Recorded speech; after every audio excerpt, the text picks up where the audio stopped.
Today, we're going to dive into the story of one of the biggest financial crashes in all of history.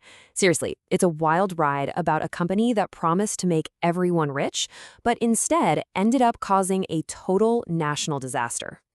You know, this famous quote comes from Sir Isaac Newton. Yeah, that Isaac Newton, one of the smartest people who ever lived. He literally figured out how the universe works, but even he got sucked into this story and lost a fortune.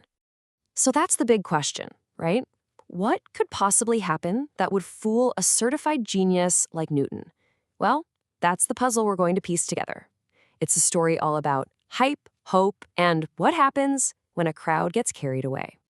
To solve that puzzle, our story has to start way back in 1711. Great Britain had a problem, a really, really big problem. And that problem was its national debt. Think of it like this. The government had been in a bunch of expensive wars, and now it had this gigantic credit card bill that was completely maxed out. They were in some serious financial trouble and had no idea how to pay it off. Then, this new company, called the South Sea Company, shows up with what sounds like a genius idea. They go to the government and say, hey, don't worry about your debt. Let us take it over. In return, the people you owe money to will get shares in our awesome new company instead. Okay, so what exactly are shares? Well, imagine you own a tiny little piece of your favorite company.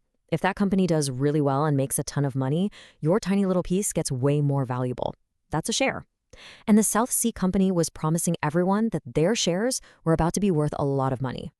Now, this is where the story gets really interesting. Look at the difference between the promise and the reality.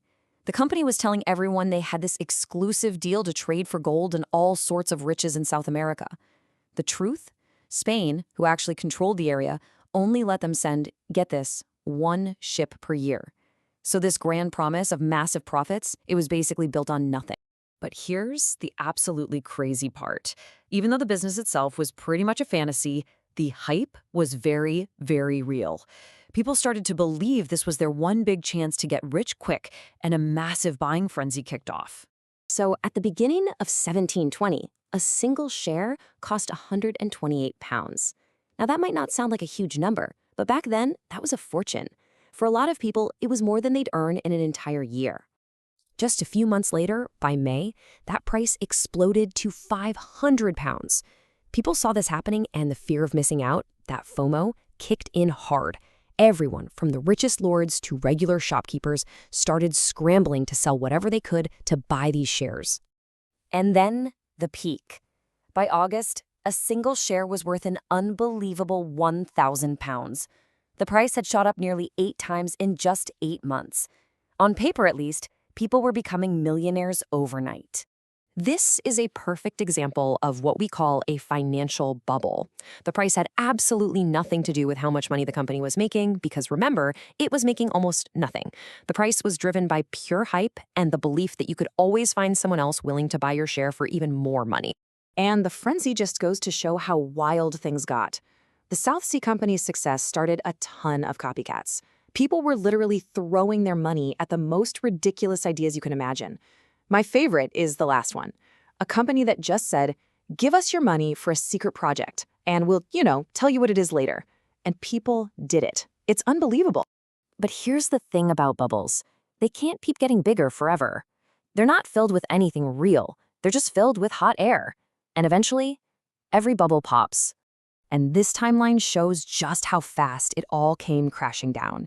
In early August, right at that peak price, the insiders, the people running the company, they started to quietly sell their shares. They knew what was coming.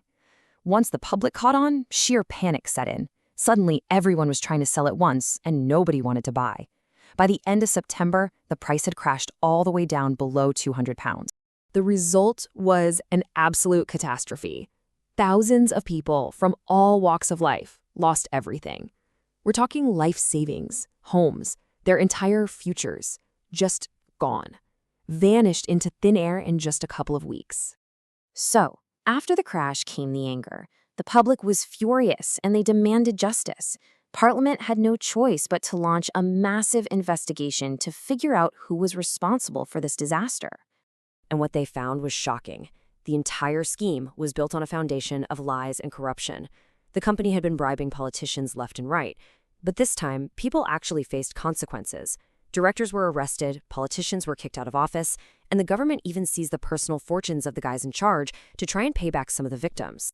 To clean up this gigantic mess, the government turned to one man, Robert Walpole. He was the guy who had actually stood up and warned everyone that this was a dangerous bubble long before it burst. And because he was right, he got put in charge of saving the entire British economy, a job that eventually led to him becoming Britain's first ever prime minister. So yeah, the South Sea Bubble happened 300 years ago, but the lessons it teaches us about money, greed, and just human nature are as important today as they were back then. Maybe even more so. So what's the big takeaway here? Well, first, if something promises you'll get rich quick with no risk, you should probably be a little suspicious. Second, a company's price should be connected to its actual business, not just how excited people are about it. Third, and this is a big one, strong emotions like greed and fear can make anyone ignore their common sense, even a genius like Isaac Newton. And finally, this whole disaster showed why we need rules to protect people from scams and keep things from getting out of control. And that really brings us to one final thought. The names change, the technology changes, but do we?